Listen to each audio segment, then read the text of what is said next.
সাপে আর ব্যাঙে ছিল খুব বন্ধুত্ব। ব্যাঙ বলছে সাপ, তোমারে দেখতে খুব ভালো, তেল কুচকুচে, তারপরে তুমি যখন ফনা ধরো তাও দেখতে বেশ সুন্দর, কিন্তু তোমার একটা দোষ, এটা না বলে পারলাম না, নেভার মাইন্ড। সাপ বলল আচ্ছা বলো, কি কি বলতে চাও? ব্যাঙ বলছে তুমি যখন চলো তখন তুমি কিন্তু সোজা হয়ে চলো না, খালি এইরকম এইরকম করে চলো, এইটা বড্ড বিশ্রী লাগে। তা না হলে তুমি অন্য দিক থেকে খুব ভালো, দেখতেও ভালো, ফনা ধরলে খুবই সুন্দর লাগে, তোমার ক্ষিপ্রতা, তোমার ক্রুদ্ধতা এসবটাই কাবিলে তারিফ।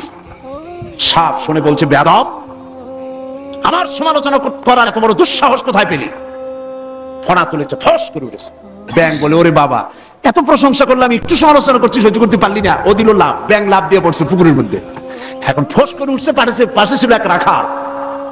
ফস করলো কি, আগায় দেখে যে সাপ, হাতে ছিল হেদায়েতুল্লাহ, বুঝছেন তো কি? বাস বিসমিল্লাহ কই আরম্ভ করছে, জায়গায় শেষ, একদম সোজা। ব্যাঙ অনেক সময় পর ডুব দিয়ে ভাসে উঠছে, আস্তে আস্তে করে যায় দেখে বন্ধু তো একদম সোজা। কারণ কি? কাছে যেয়ে দেখে চিন্তা নাই, মুখ দিয়ে ফেনা টানা বাইরে হয়ে গেছে। কয় বন্ধু সেই সোজা হইলেন, তবে মুখ দিয়ে ফেনা বাইরে সোজা হইছেন, ফেনা থাকতে আর সোজা হইলেন না। সুতরাং আপনারা ঠিকই ফিরে আসবেন, তবে সহজে আসবেন না, কারণ ক্ষমতা বড় বালাই, এটা দারুণ মোহ।